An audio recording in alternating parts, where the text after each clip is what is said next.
నాగ చైతన్య గారు ఇప్పుడు కొత్తగా కార్తిక్ వర్మ దండు డైరెక్షన్లో ఒక మూవీలో యాక్ట్ చేస్తున్నారు. అయితే ఈ మూవీని ప్రస్తుతం నాగ చైతన్య 24 అని పిలుస్తున్నారు. అయితే నాగ చైతన్య గారు ఈ మూవీకి ముందు లాస్ట్ యాక్ట్ చేసిన మూవీ థాండేల్. అయితే ఈ థాండేల్ మూవీ ఈ మధ్య రిలీజ్ అయింది. అయితే థాండేల్ మూవీ రిలీజ్ అయ్యి మంచి హిట్ అయింది. అయితే థాండేల్ మూవీతో నాగ చైతన్య గారికి ఒక మంచి హిట్ వచ్చింది. అయితే నాగ చైతన్య గారు థాండేల్ మూవీ రిలీజ్ తర్వాత కాస్త టైం గ్యాప్ తీసుకొని ఇప్పుడు మళ్ళీ ఈ మూవీలో యాక్ట్ చేస్తున్నారు నాగ చైతన్య గారు. చూడాలి నాగ చైతన్య గారికి ఈ మూవీతో కూడా ఒక మంచి హిట్ వస్తుందా లేదా అనేది మనం ఈ నాగ చైతన్య 24 మూవీ రిలీజ్ అయ్యాక చూడాలి. అయితే నాగ చైతన్య 24 మూవీలో హీరోయిన్గా యాక్ట్ చేస్తున్నారు మీనాక్షి చౌదరి గారు.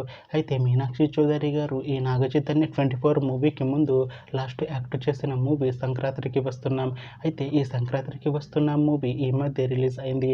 అయితే సంక్రాంతికి వస్తున్నాం మూవీ రిలీజ్ అయ్యి మంచి హిట్ అయింది. అయితే సంక్రాంతికి వస్తున్నాం మూవీతో మీనాక్షి చౌదరి గారికి ఒక మంచి హిట్ వచ్చింది.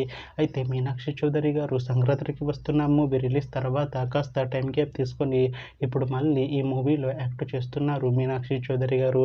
చూడాలి మీనాక్షి చౌదరి గారికి ఈ మూవీతో కూడా ఒక మంచి హిట్ వస్తుందా లేదా అనేది మనం ఈ నాగ చైతన్య 24 మూవీ రిలీజ్ అయ్యాక చూడాలి.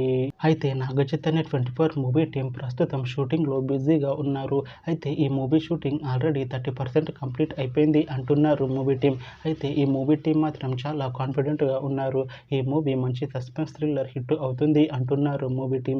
అయితే ఈ మూవీని 2026లో రిలీజ్ చేసేలా ప్లాన్ చేస్తున్నారు మూవీ టీం. చూడాలి ఈ మూవీ రిలీజ్ అయ్యాక మంచి హిట్ అవుతుందా లేదా అనేది మనం ఈ నాగ చైతన్య 24 మూవీ రిలీజ్ అయ్యాక చూడాలి. Thanks for watching this video friends. మీకు ఈ వీడియో నచ్చితే ఈ వీడియోని లైక్ చేయండి. ఇంకా ఇలాంటి మూవీ అప్డేట్స్ కోసం ఈ ఛానల్ని సబ్స్క్రైబ్ చేసుకోండి.